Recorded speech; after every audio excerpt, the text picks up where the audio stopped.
Olá, dando continuidade à nossa disciplina de transmissão de calor 1, Transcal 1, do Departamento de Engenharia Mecânica da Universidade Federal de Santa Catarina, capítulo 4. Hoje nós vamos falar sobre métodos numéricos para a solução de problemas bidimensionais em regime permanente. Na aula passada, nós apresentamos algumas soluções analíticas de problemas de condução de calor bidimensional, mais especificamente desenvolvemos com vocês, usando o método de separação de variáveis, a solução de uma placa de seção reta retangular, e depois, utilizando o conceito de shape factor, nós apresentamos para vocês também outras soluções analíticas na forma de tabelas.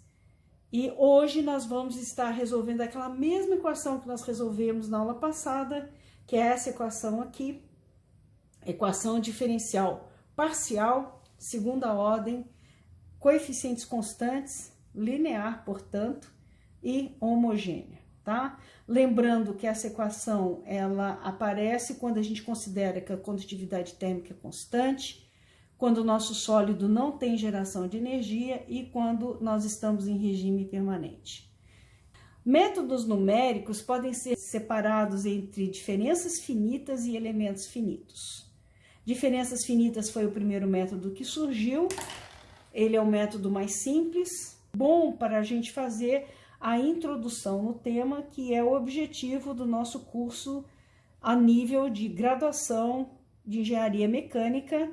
O outro método bastante difundido é o método de elementos finitos ou elementos de contorno. A ideia de ambos esses métodos numéricos e outros também é que, se eu tiver um problema bastante complexo para ser resolvido por alguma técnica analítica convencional, o que a gente faz é dividir esse nosso problema em pequenos probleminhas ou em pequenas regiões, de maneira que eu considere que a distribuição de temperatura que eu tenho entre um ponto e o outro dessa região, ela é linear. Em outras palavras, eu vou pegar esse meu domínio, eu vou escolher nesse meu domínio pontos aonde eu quero determinar essa temperatura.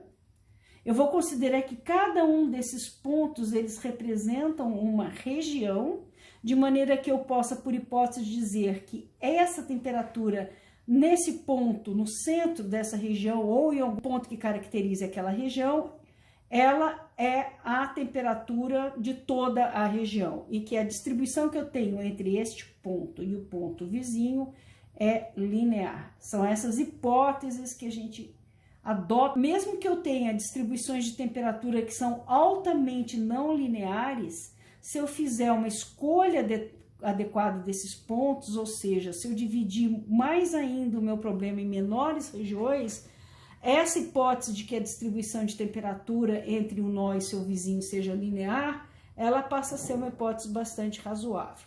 De maneira que quanto maior a quantidade de pontos nodais que a gente colocar dentro dessa nossa região, maior vai ser a precisão da nossa solução, tá?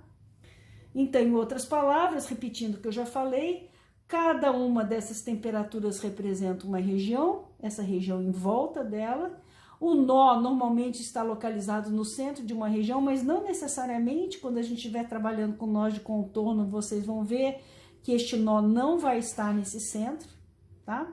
E a precisão depende do número de pontos nodais, de maneira que quanto maior o número de pontos nodais que a gente tiver, mais preciso é o nosso resultado. Fazendo um zoom de um ponto MN no meio desse meu corpo que está aqui, eu estou trazendo para cá esse ponto MN e seus nós vizinhos. Uma maneira da gente denominar esse ponto seria, existem outras, mas conveniente seria, se eu chamo esse nó aqui de MN, o nó à esquerda dele é M-1N, o nó à direita é M+1N, o nó acima é MN+1, o nó abaixo é MN-1. Considerando que esse meu corpo aqui ele foi dividido em regiões, ou que a distância entre dois nós é de ΔX, então aqui eu vou ter ΔX, aqui eu vou ter ΔX, e na direção Y eu vou ter ΔY, tá? É conveniente que a gente considere que a gente use o mesmo ΔX ao longo de todo o corpo, isso ajuda a gente na nossa análise, mas não é uma condição necessária. A gente pode ter corpos e, inclusive, métodos numéricos mais modernos, eles vão ajustar essa malha à geometria do meu corpo, tá? Aonde eu preciso descobrir com maior precisão a minha distribuição de temperatura, ou aonde eu sei que essa distribuição de temperatura é mais acentuada, eu vou acumular um número maior de nós nessa região para aumentar essa precisão, ok? No nosso curso, em maneira simplificada, a gente normalmente vai adotar o mesmo ΔX e a gente também, para simplificar as nossas equações, normalmente eu vou dizer que ΔX é igual a ΔY, mas não necessariamente, ok?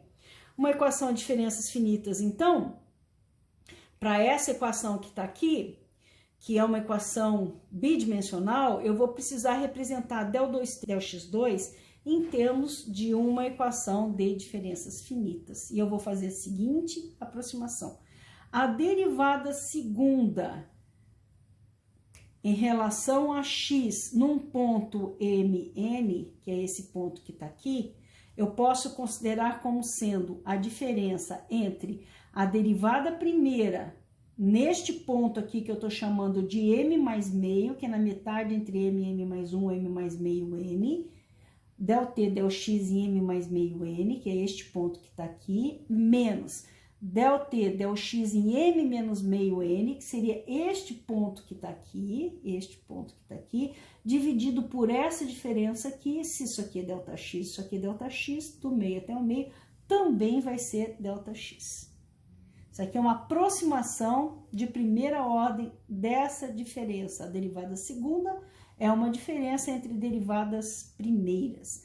Já a minha derivada primeira neste ponto que está aqui, ó, que é o m mais meio n, este ponto mostrado, ele vai ser igual à diferença de temperatura deste ponto, m mais 1 n, menos a temperatura em mn, dividido por essa diferença que está aqui, ΔX, é uma aproximação em primeira ordem dessa derivada parcial, tá?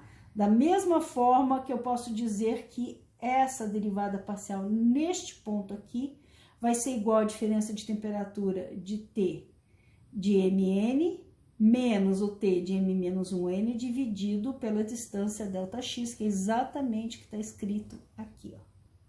Substituindo essas duas expressões nessa expressão que está aqui, o que a gente vai ter, então? Que del2t, delx2 vai ser igual a essa temperatura que está aqui, mais essa temperatura que está aqui, porque aparece menos com menos dá mais, menos duas vezes essa temperatura T de mn, que é exatamente o que está sendo dado nessa expressão aqui, ó, tá?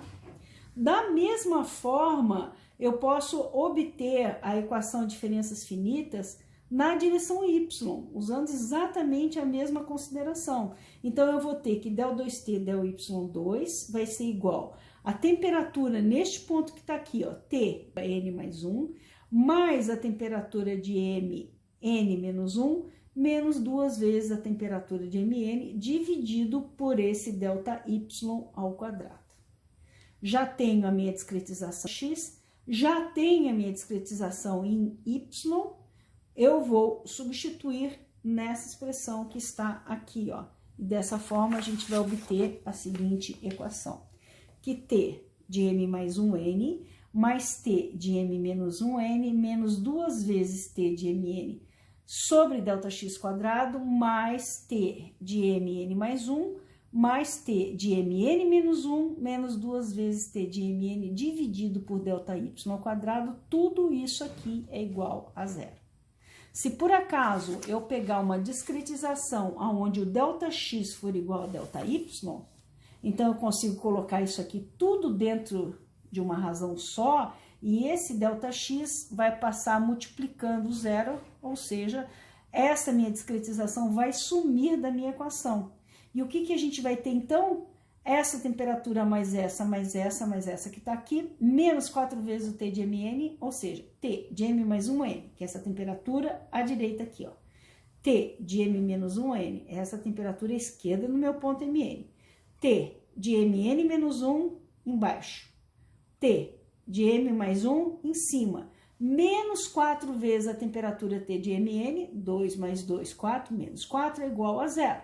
Se eu isolar essa minha temperatura T de MN, eu vou descobrir então que a minha temperatura T de MN, na realidade, ele é uma média aritmética dessas 4 temperaturas dos nós vizinhos, como era de se esperar. Afinal de contas, nós estamos trabalhando com um sistema com a condutividade térmica constante, meu sólido tem K constante, meu ΔX igual a ΔY, regime permanente, é bastante óbvio que essa temperatura aqui passa a ser função das 4 temperaturas vizinhas, ok? Voltando à nossa imagem aqui, a nossa folha anterior, o que consiste do método numérico? Eu vou montar uma equação de diferenças finitas para cada um destes nós. Então, este nó, por exemplo, que está aqui, ele depende das temperaturas dos nós vizinhos. Este outro nó depende da temperatura dos nós vizinhos. Este que está aqui depende da temperatura dos nós vizinhos, que eu não conheço. Quando eu monto todas essas equações de diferenças finitas para todos os meus nós, então eu vou ter um sistema de equações de M vezes N nós a M vezes N incógnitas, que eu preciso resolver esse sistema para a gente determinar a distribuição de temperatura que eu vou ter ao longo de todo o meu sólido. E como a gente faz isso, nós vamos ver em aulas posteriores.